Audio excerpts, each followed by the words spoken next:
What's going on, guys? It's Jimmy here with your second stimulus check update. And in this video, we're going to go over the bill that failed and what is going to happen next with your second stimulus check. But first, if you're new to the channel, click the subscribe button down below. It's completely free to do so. This way you won't miss out on second stimulus check and unemployment extension updates. My wife and I do all the research for you and bring you all the information in a quick, concise video. And don't forget to smash the like button for us down below. It really helps out our channel. Okay, so the Senate Republican bill in the Senate did not pass. It actually had the majority vote, but because of the Senate filibuster rule, it needs 60 votes to pass on to the House. And since no Democrats voted for it, it will not go to the House. They would have needed Democratic support anyways to pass in the House, and they did not receive that. So we have a couple scenarios of what could happen next. And the first is, and this is one of your best two chances to get a second stimulus check, is a single large relief bill being back on the table. The total cost of the bill is the root problem of the disagreement, along with money for states and cities. The White House has hinted it would go up to $1.5 trillion, while the Democrats have come down from their initial $3 trillion, or actually $3.4 trillion, down to $2.2 trillion. So there has been a lot of progress. The failed skinny bill was estimated at only $300 to $650 billion, and the Democrats just don't want to do a smaller bill.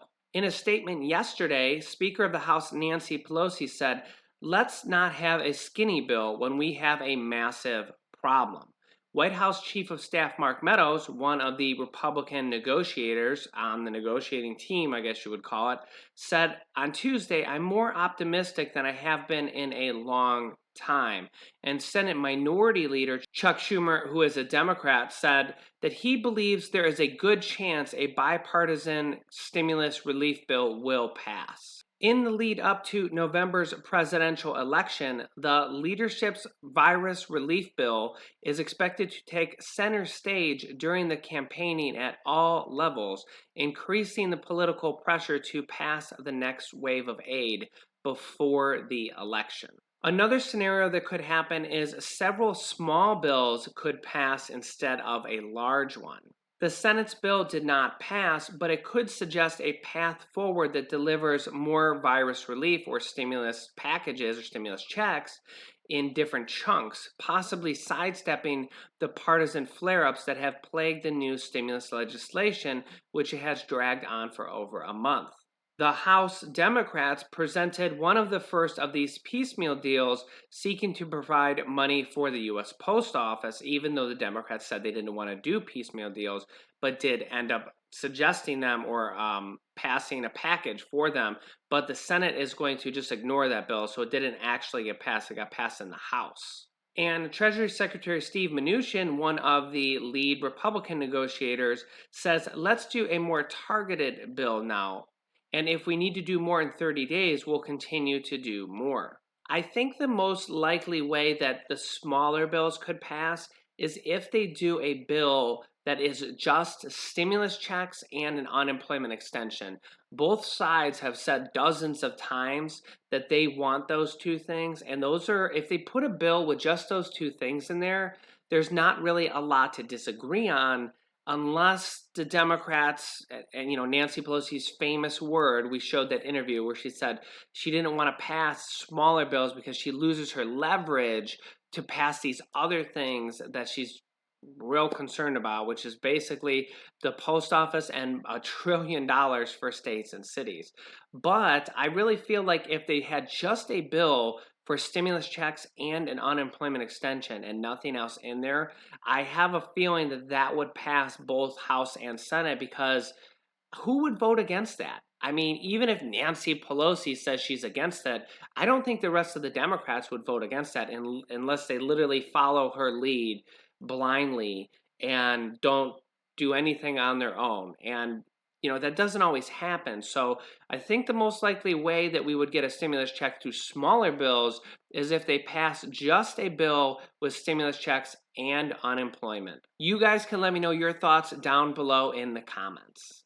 The third way, and one of the most likely possibilities that I think is set to happen, is a presidential executive order might be issued instead of or in addition to a bill to get you your stimulus checks right before the election.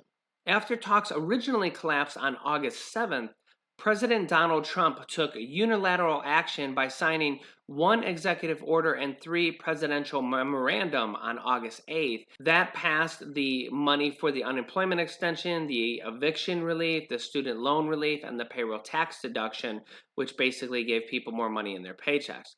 And it's possible that more presidential executive actions are coming. During a news conference last week, President Donald Trump said the administration might consider another executive action to release $300 billion in stimulus aid in an unused account for Americans if Congress doesn't vote to redirect those funds.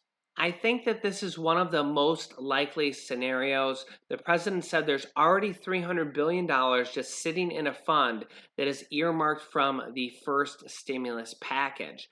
And that's kind of exactly what he did with the unemployment presidential executive order. He had money sitting in a fund. It was just sitting there for the disaster relief. And he basically redirected those funds to send them out to unemployment checks to unemployment people. It's almost the exact same thing. There's money sitting there in a fund for pandemic relief, which is the stimulus package from the first time. And all he needs to do is pass a presidential executive order to basically redirect those funds to you guys for a stimulus check. Now, I think the closer and closer we draw to the election, we're only about 50 to 55 days away now at this point. I think the more and more likely that will become a reality. I think if we get close to October, I think he's just going to pass it through a presidential executive order. And that's only about 3 weeks away, maybe even a little bit less than 3 weeks away.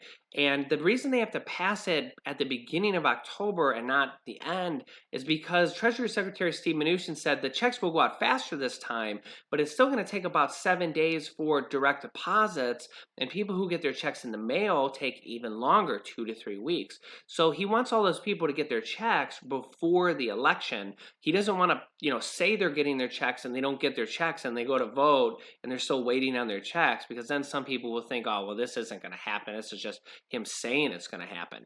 When they actually get the check, they believe it a lot more, just like they did with the first check. Everybody was like, oh, yeah, right, $1,200 stimulus check. But then when they actually got the check in their hand, they were like, wow, this is pretty awesome. Especially if you're a family of several people, you maybe got $2,400 for two people. You got $3,400 if you're a family of two adults and two children. You got those $500 checks for individuals. You got a $3,400 check or checks with an S total of $3,400, and you're like, wow, this is really cool. Now, if you get that right before the election, a lot of people are going to be like, well, the president did do this for us. I'm going to end up voting for him. And I think that he knows that. So I think, we're only about a month away from the election in about 3 more weeks. So I think that he will probably be doing that pretty soon, the closer we get to the election. You guys can let me know your thoughts down below in the comments. Also, while we're talking about the president, we need to talk about the new scandal that's going on with him. Again, I'm not a Republican, I'm not a Democrat, and I just say things how I see them. I consider myself a realist, so sometimes I say the president's doing good stuff, sometimes I say he's doing bad stuff. Same with the Democrats, same with the Republicans. So let's go right into the story. And that is that President Donald Trump acknowledged downplaying the virus threat in an interview. Recordings of President Donald Trump privately acknowledging he downplayed the virus's threat to the nation put the White House on defense on Wednesday, reinserting the pandemic as the central issue in the presidential race 8 weeks before the election. Trump's remarks to Watergate journalist Bob Woodward, given in a series of interviews for the book titled Rage, underscored how Trump privately talked about the severity of this virus, even as he brushed it off in public remarks in January and February. The president says, I wanted to always play it down. I still like playing it down because I don't want to create a panic. the president told Bob Woodward in a recording released by the veteran Washington Post journalist. Pressed later on Tuesday on his comments to Woodward, President Trump did little to dispute the idea that he had intentionally minimized the virus in public. He says, "We don't want to have to show panic. We're not going to show panic, and that's exactly what I did," he said during an event to announce potential Supreme Court nominees. "And I was very open, whether it was to Bob Woodward or to anybody else. It's just another political hit job.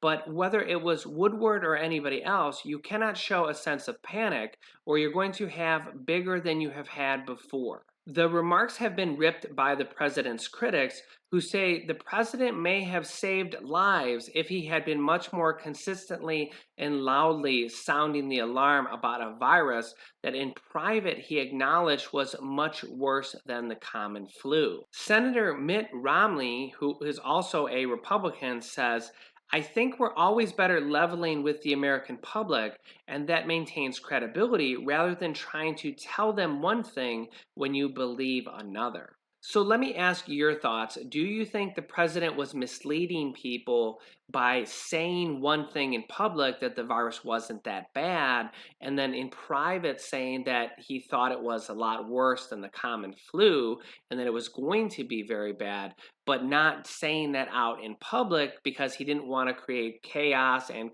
sound the alarm? And then we did basically end up shutting down the country anyways after those remarks. So do you think he cost Americans lives, or do you think he did the right thing by not creating panic? Let me know your thoughts down below in the comments. I'd be very curious to see what you guys think, so let us know. Also, make sure to subscribe if you haven't. It's completely free to do so down below. You can click the bell icon if you want to get notifications. We typically go live at 10 a.m. and 3 p.m. Eastern Standard Time, and sometimes at 8 p.m. Eastern Standard Time. We're going to have a lot of news regarding stimulus checks, unemployment extension, and election news as we get very close to the election here in the next coming days. And don't forget to hit the like button for us down below if you haven't yet.